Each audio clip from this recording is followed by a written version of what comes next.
मैं आशुतोष लेकर आया हूं आपकी ज्योग्राफी की क्लास। ज्योग्राफी की क्लास स्टार्ट करने से पहले मैं आप लोगों से अनुरोध करूंगा कि आप लोग हमारे चैनल को शेयर कीजिए, सब्सक्राइब कीजिए। आप नए हैं तो चैनल को सब्सक्राइब कीजिए। जो लोग पुराने हमसे जुड़े हुए हैं वो चैनल को शेयर कीजिए, ज़्यादा से ज़्यादा लोगों तक हमारा चैनल पहुंचे, हमारे चैनल की पहुंच बढ़े। आप लोगों से इतना अनुरोध है कि आप शेयर कीजिए हमारे चैनल को और सब्सक्राइब कीजिए। ठीक है, बात करते हैं भूगोल की। तो मैंने जैसा कि आपको बताया है कि अपना जो आप जो क्लास लेकर यहाँ पे चलते हैं वो क्वेश्चन से स्टार्ट करते हैं क्लास को। तो हमारा पहला क्वेश्चन है यहाँ पे कि क्षेत्रफल की दृष्टि से, पिछली क्लास में हमने बात की थी राज्य की, इस क्लास में हम बात करेंगे संघ शासित प्रदेश की। तो सबसे पहले भारत में कितने राज्य हैं? भारत के कितने राज्य हैं? भारत में कितने राज्य हैं? कितने राज्य हैं? तो टोटल 28 राज्य हैं भारत में, 28 राज्य हैं और 8 केंद्र शासित प्रदेश हैं। 8 केंद्र शासित प्रदेश हैं। 8 केंद्र शासित प्रदेश हैं। ठीक है, तो हमने पिछली क्लास में राज्यों की बात की थी, राज्य के ऊपर क्वेश्चन लेके आए थे। तो आज क्वेश्चन है केंद्र शासित प्रदेश, या इसको संघ शासित प्रदेश भी बोलते हैं। तो क्षेत्रफल की दृष्टि से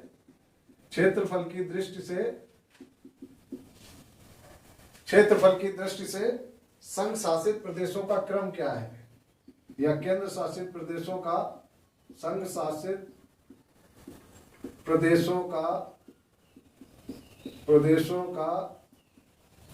क्रम। यहाँ पे सवाल हमसे पूछा जा रहा है कि क्षेत्रफल की दृष्टि से संघ शासित प्रदेशों का क्रम क्या है। तो क्या क्रम है, स्टार्ट करते हैं हम। सबसे पहले संघ शासित प्रदेश कौन कौन से हैं, यहां से आप ध्यान कर लीजिएगा, क्योंकि मैं इस पहले क्वेश्चन में 8 केंद्र शासित प्रदेशों के नाम यहाँ पे दिखा दूंगा आपको, जिसमें कि मैं उनका क्रम दिखा दूंगा, किस क्रम से जो है क्षेत्रफल की दृष्टि से क्रम क्या है उनका। उसमें मैं 8 केंद्र शासित प्रदेश हैं, 8 के 8 काउंट कर लूंगा। उसके बाद हम अपने नेक्स्ट क्वेश्चन में जब आएंगे तो मैं 8 की बात ना करके केवल जो बड़ा है और छोटे हैं केंद्र शासित प्रदेश उस पर बात करेंगे। ठीक है, तो पहला यहाँ पे है, पहला है लद्दाख। पहला कौन सा है? लद्दाख। क्षेत्रफल की दृष्टि से सबसे बड़ा केंद्र शासित या संघ शासित जो प्रदेश है वो है लद्दाख, और ये अभी बीजेपी गवर्नमेंट में ही इसको जम्मू कश्मीर से तोड़ के अलग किया गया है। ठीक है, इसके बाद दूसरा जो केंद्र शासित प्रदेश है क्षेत्रफल की दृष्टि से जो बड़ा है वो है जम्मू कश्मीर, और इसी जम्मू कश्मीर से लद्दाख को अलग किया गया। पहले दोनों एक में ही थे। तीसरे की बात करें, जम्मू कश्मीर के बाद जो है क्षेत्रफल की दृष्टि से जो बड़ा संघ शासित प्रदेश है वो है अंडमान निकोबार द्वीप समूह। अंडमान निकोबार द्वीप समूह। ठीक है, द्वीप समूह तीसरा हो गया। चौथा आपका कौन सा है? पहला लद्दाख, दूसरा जम्मू कश्मीर, तीसरा अंडमान निकोबार, चौथा कौन सा है बताओ? चौथा है आपका दिल्ली। ठीक है, चौथा आपका केंद्र शासित प्रदेश जो है क्षेत्रफल की दृष्टि से जो बड़ा है वो दिल्ली है। पांचवा आपका है दादर नागर हवेली। दादर नागर हवेली, और इसी में आपका जो जोड़ दिया गया ये बीजेपी गवर्नमेंट में आपका दमन द्वीप भी इसी में जोड़ दिया गया। दमन द्वीप ये भी इसी में जोड़ दिया गया। तो अभी कुछ टाइम पहले क्या हुआ था कि जब जम्मू कश्मीर से लद्दाख को अलग किया गया था तो उस टाइम पे हमारे केंद्र शासित प्रदेश जो हो गए थे 9 हो गए थे, लेकिन उसके कुछ ही दिनों बाद दोबारा से क्या हुआ कि दमन द्वीप को इसमें दादर नागर हवेली में ऐड कर दिया गया और इसको दोनों को मिला के एक कर दिया गया। जब ये दोनों एक हो गए तो दोबारा से हमारे जो केंद्र शासित प्रदेश हैं या संघ शासित प्रदेश हैं वो दोबारा से 8 हो गए। तो इसमें कंफ्यूज मत होना कि हमारे राज्य 28 है और केंद्र शासित प्रदेश 8 है। ठीक है, पांचवा दादर नागर हवेली दमनदीप हो गया। इसके बाद छठे की बात करें तो छठे नंबर पे आता है पुदुचेरी। कौन सा आता है? पुदुचेरी। इसको पहले पांडिचेरी और भी अलग तरीके से बुलाया जाता था, लेकिन अब करंट में जो इसका एक्चुअल नाम है वो है पुदुचेरी। और सातवां आपका है पुदुचेरी के बाद चंडीगढ़। ठीक है, सातवां चंडीगढ़ और आठवां है लक्षद्वीप। आठवां कौन सा है? लक्षद्वीप। तो ये जो 8 केंद्र शासित प्रदेश है, टोटल 8 केंद्र शासित प्रदेश ये आपके सामने है। पहला लद्दाख, दूसरा जम्मू कश्मीर, तीसरा अंडमान निकोबार द्वीप समूह, चौथा दिल्ली, पांचवा दादर नागर हवेली एंड दमन द्वीप, छठा जो है पुदुचेरी, सातवां चंडीगढ़ और आठवां है आपका लक्षद्वीप। ठीक है, तो ये आठवां आपके सामने है। आप स्क्रीनशॉट ले लीजिए, नोट कर लीजिए, जैसे आपको उचित लगे वैसे आप इसको कर लीजिए। बस आपको क्या है, ये चीजें आप भूले ना, आपके दिमाग में रहे, तो इनको ध्यान स्क्रीनशॉट ले लीजिए। उसके बाद हम अगले क्वेश्चन पे चलेंगे। ठीक है, अब इसमें सवाल जो आते हैं वो किस तरीके से आते हैं, इतना सारा लिखने को या क्रम नहीं पूछता है एग्जामिनर जो हमसे पूछता है वो पूछता है कि क्षेत्रफल की दृष्टि से सबसे बड़ा संघ शासित प्रदेश कौन सा है। तो आपको सबसे बड़ा अगर पूछे तो लद्दाख, सबसे छोटा केंद्र शासित प्रदेश पूछ लेता है तो आपका लक्षद्वीप। ठीक है, ये जो है क्षेत्रफल की दृष्टि से लक्षद्वीप जो है सबसे छोटा केंद्र शासित प्रदेश है और लद्दाख सबसे बड़ा है। कभी कभी एग्जाम में पूछ लेता है क्षेत्रफल की दृष्टि से दिल्ली का क्षेत्रफल की दृष्टि से संघ शासित प्रदेशों में कौन सा स्थान है और जनसंख्या की दृष्टि से कौन सा स्थान है। तो दिल्ली की बात अगर करें तो यहाँ पे क्षेत्रफल की दृष्टि से आपको दिखाई दे रहा है कि ये चौथे स्थान पे है। ठीक है, क्षेत्रफल की दृष्टि से दिल्ली कौन से स्थान पे है? चौथे स्थान पे। अब हम बात करते हैं जनसंख्या की दृष्टि से संघ शासित प्रदेशों का क्रम नहीं, जनसंख्या की दृष्टि से जो सवाल आता है उसी पे हम बात करेंगे, ज्यादा नहीं जाएंगे। आपको हमने 8 केंद्र शासित प्रदेश दिखा दिए कौन कौन से हैं। अब हम सवाल पे आते हैं, दूसरे सवाल पे। तो संघ शासित प्रदेश जो है सबसे बड़ा संघ शासित प्रदेश कौन सा है क्षेत्रफल की दृष्टि से, सॉरी जनसंख्या की दृष्टि से। बात क्या होगी अब होगी जनसंख्या की दृष्टि से। जनसंख्या की दृष्टि से सबसे बड़ा संघ शासित प्रदेश।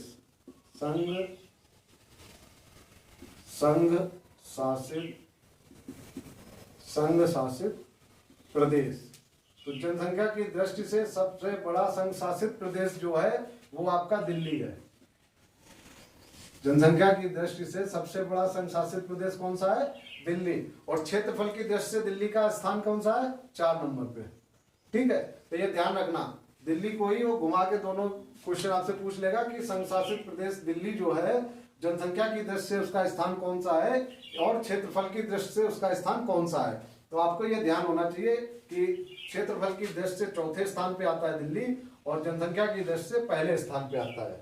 अगला सवाल है जनसंख्या की दृष्टि से सबसे छोटा संघ शासित प्रदेश।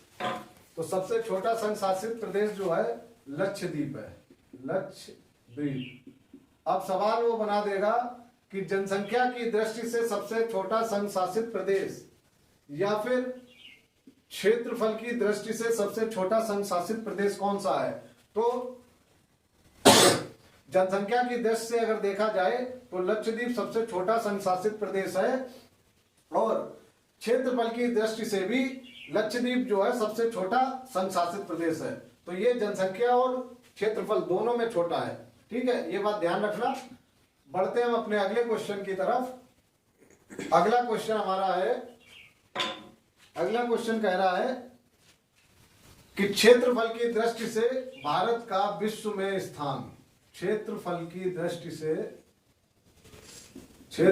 दृष्टि से भारत का विश्व में कौन सा स्थान है? विश्व में कौन सा स्थान है? सवाल हमारा कह रहा है कि क्षेत्रफल की दृष्टि से भारत का विश्व में कौन सा स्थान है। आप लोग बताइए, कमेंट करके कमेंट कीजिए।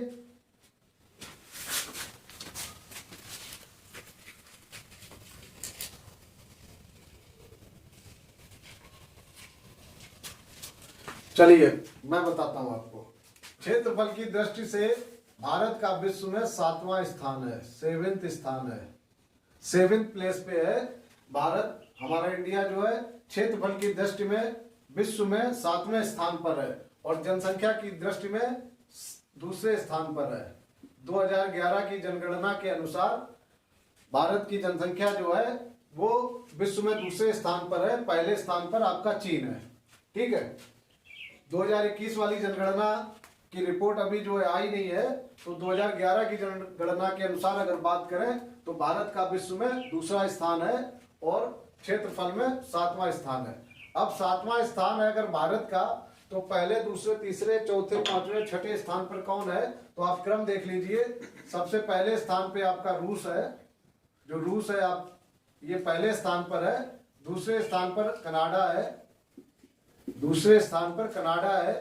तीसरे स्थान पर चीन है, तीसरे स्थान पर चीन है और चौथे स्थान पर अमेरिका है। संयुक्त राज्य अमेरिका कहिए, यूएसए कहिए या अमेरिका कहिए, ठीक है। चौथे स्थान पर अमेरिका है, पांचवें स्थान पर ब्राजील है, ब्राजील, पांचवें स्थान पर ब्राजील है। छठवें स्थान पर ऑस्ट्रेलिया है, छठवें स्थान पर ऑस्ट्रेलिया है, ठीक है। उसके बाद 7वें स्थान पर हमारा प्यारा भारत आता है। 7वें स्थान पर कौन आता है, हमारा प्यारा भारत, ठीक है।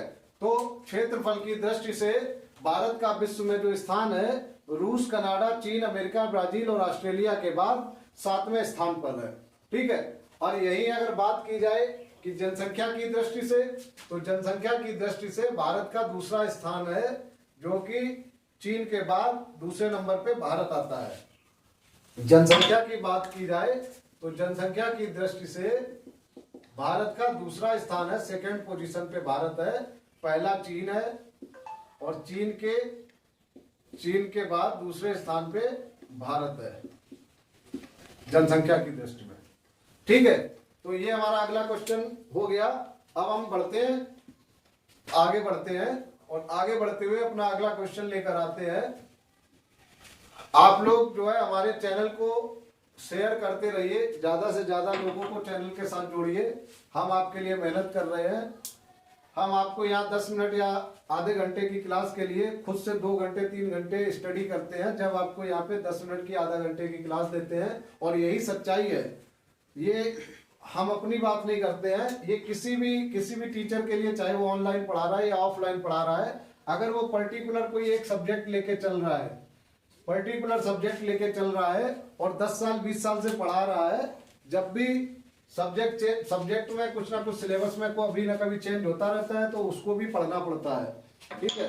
तो हम आप लोगों के लिए मेहनत कर रहे हैं, तो आप लोग हमारे लिए इतना तो कीजिएगा, इतना तो बनता है। फिर अगला क्वेश्चन हम बात करें तो अब हम ये यहाँ पे मैंने भारत का मैप बनाने की कोशिश की है और आज हम इसी मैप पे बात करेंगे, ठीक है।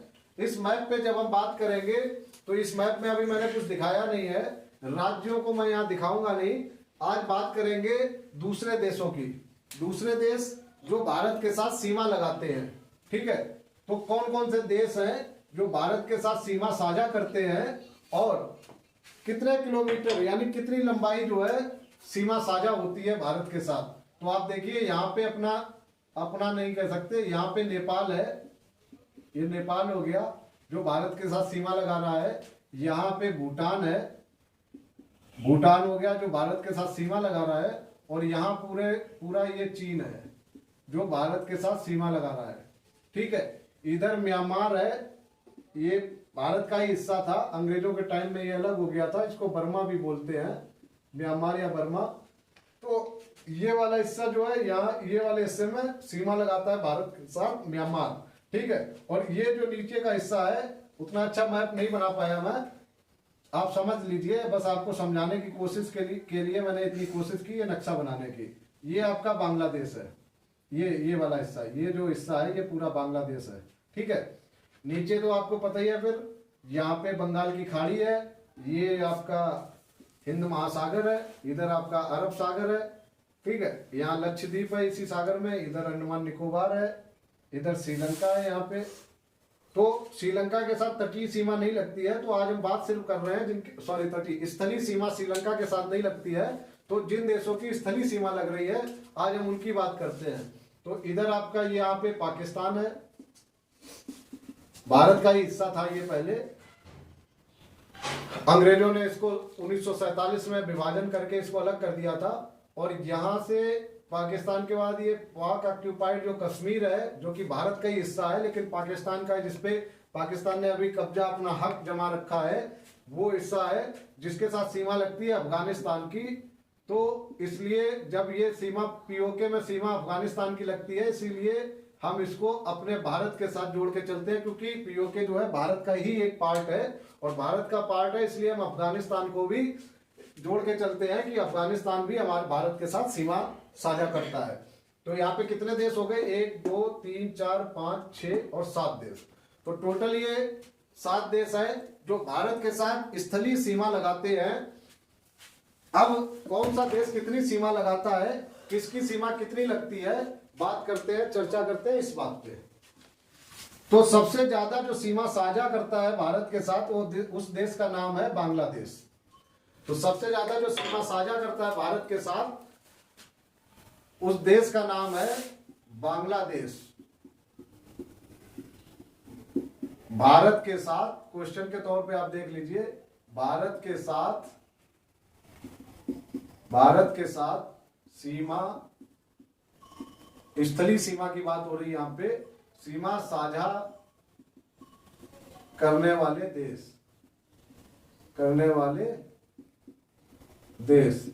तो जब स्थलीय सीमा की बात हो रही है तो मैंने आपको देश सारे दिखा दिए जो भारत के साथ स्थलीय सीमा साझा करते हैं। तो पहले नंबर पे हम यहाँ पे बांग्लादेश को लेके चलेंगे, क्योंकि बांग्लादेश जो है भारत के साथ सबसे बड़ी सीमा, सबसे लंबी सीमा लगाता है। और ये कितने किलोमीटर सीमा लगाता है, 4096.7 किलोमीटर।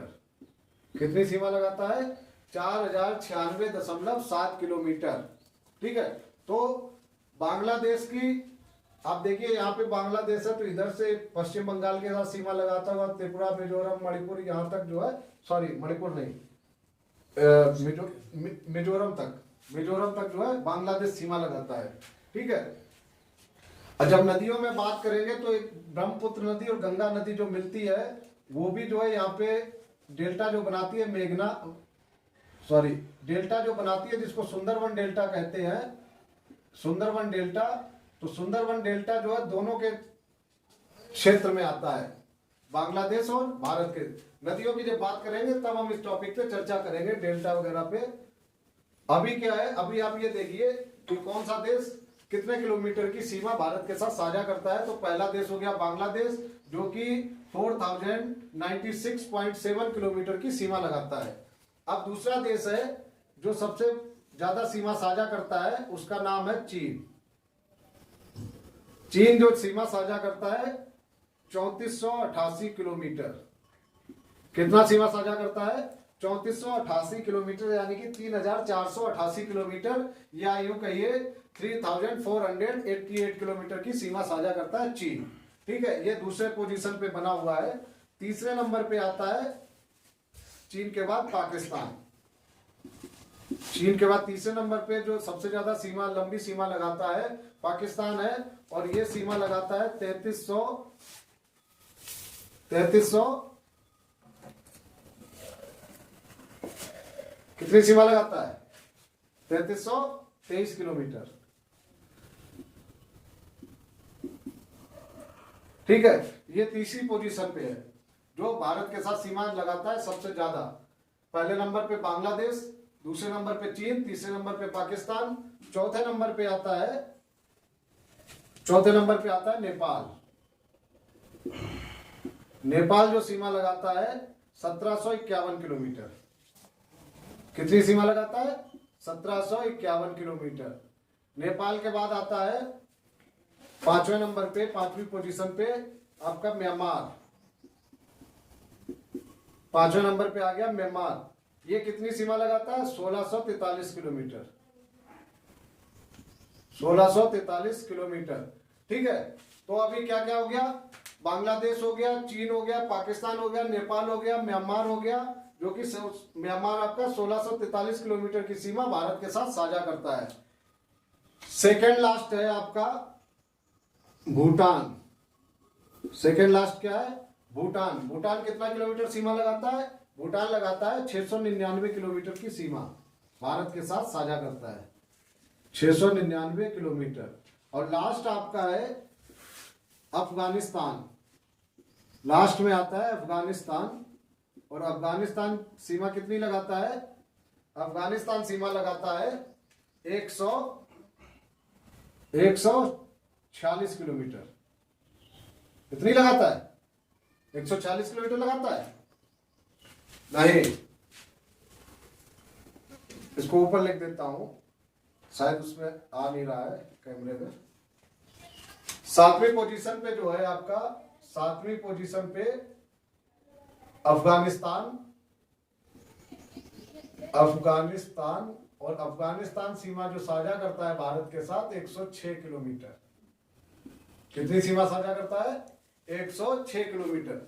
अब इसको, ये सारी सीमाओं को अगर हम टोटल करें तो यहाँ पे आपका आएगा 15,106.7 किलोमीटर। जो मैंने आपको लास्ट क्लास, आप जिसने नहीं देखी है वो देख ले जाके। लास्ट क्लास में मैंने आपको बताया था कि भारत जो है कुल जो सीमा साझा करता है दूसरे देशों के साथ, तो कुल सीमा कितनी साझा करता है? 15,106.7 किलोमीटर या 15,106.7 किलोमीटर। तो ये जो है पिछली क्लास में डिटेल में मैंने बताया है, वहां पे आप इसको देख लीजिए, पिछली क्लास में देख लीजिए जो लोग नए आए हैं हमारे चैनल पे।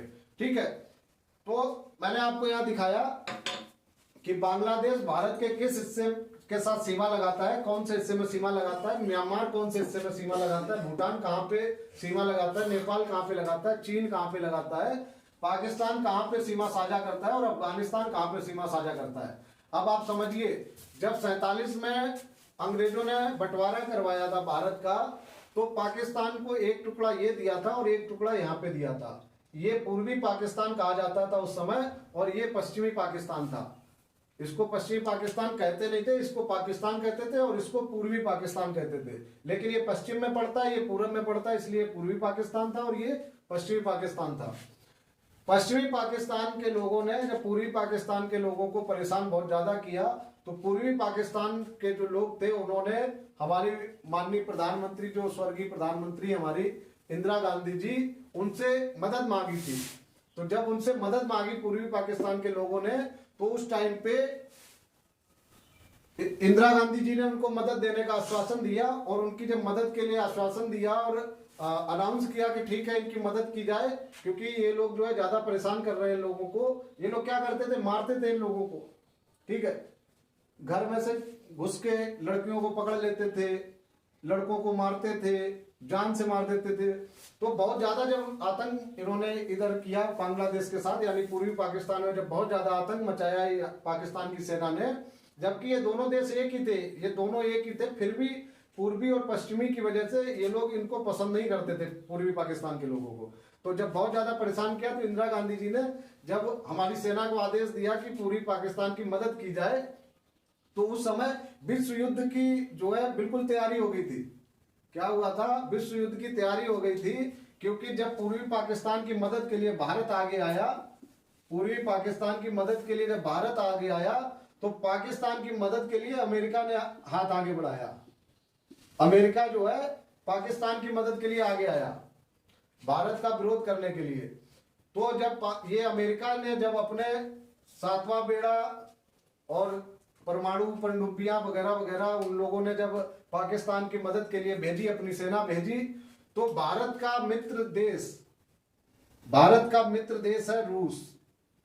बहुत पुराना मित्र है भारत का। तो जब भारत का मित्र देश को पता चला कि बांग्लादेश मतलब पूर्वी पाकिस्तान की मदद भारत कर रहा है, और पूर्वी पाकिस्तान की मदद जब भारत कर रहा है, तो भारत को रोकने के लिए, यानी कि भारत को हराने के लिए अमेरिका ने पाकिस्तान का साथ देना स्टार्ट किया। यानी कि अमेरिका ने अपनी सेना भेज दी है, निकाली है, अमेरिका से सेना निकली है भारत को हराने के लिए और पाकिस्तान का साथ देने के लिए।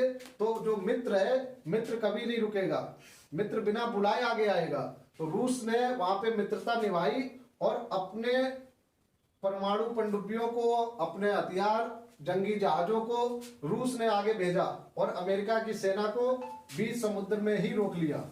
ठीक है, भारत यहाँ पे पूर्वी पाकिस्तान तक अमेरिका की सेना को पहुंचने नहीं दिया, बीच में ही रूस ने रोक लिया। और जब रूस ने बीच में ही रोक लिया, ये बात है 1971 की।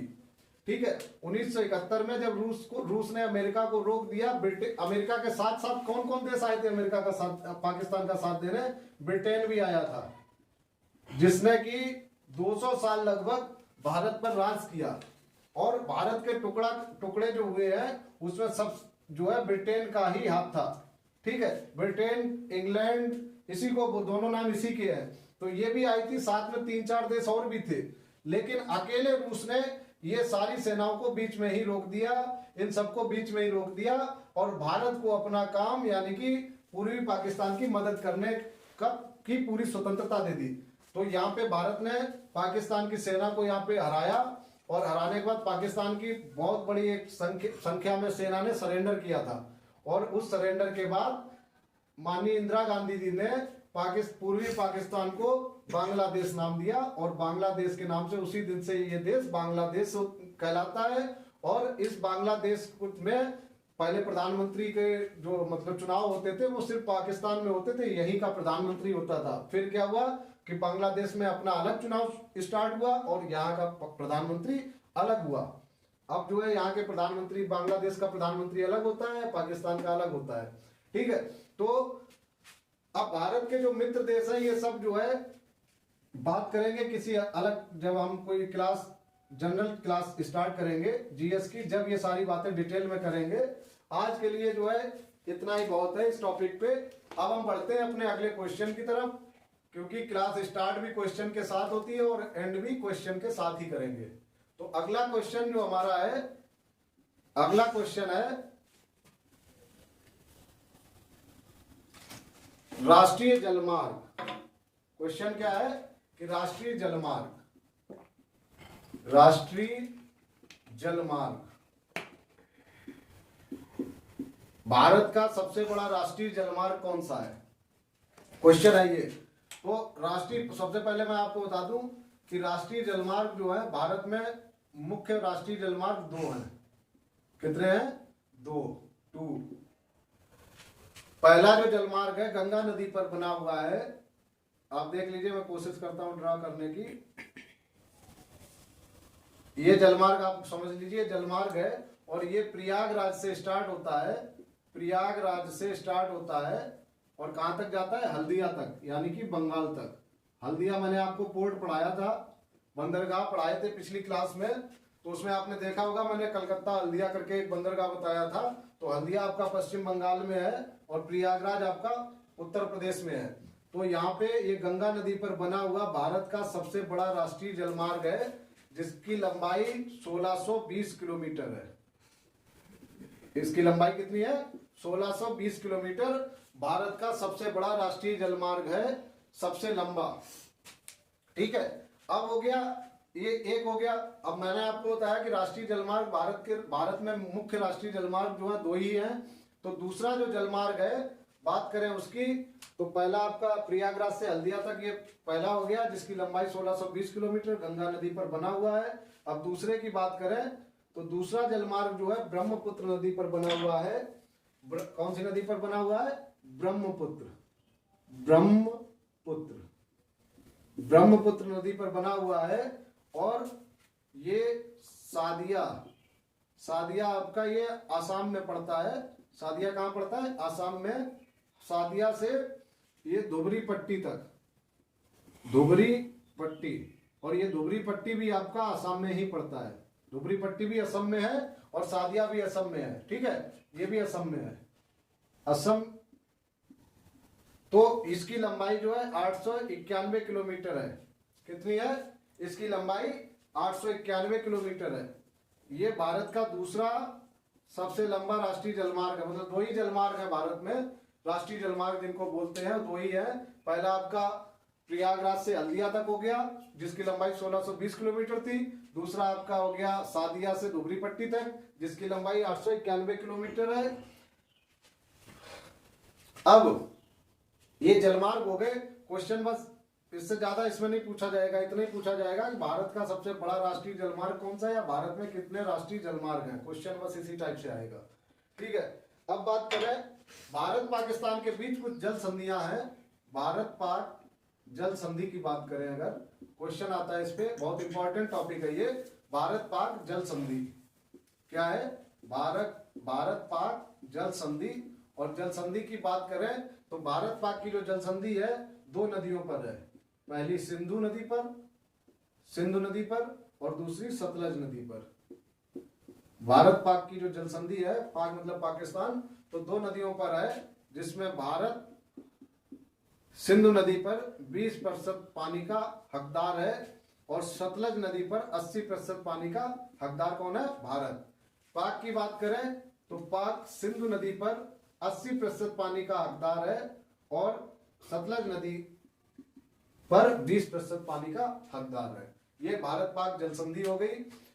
अपनी अगली क्लास में हम जो है आगे बढ़ाएंगे क्लास को अलग, जो इसी में भारत, अभी जो हमारी क्लास चल रही है भारत का विस्तार या भारत की भौगोलिक स्थिति पर चल रही है, तो इसी टॉपिक को हम आगे नेक्स्ट क्लास में आगे बढ़ाएंगे।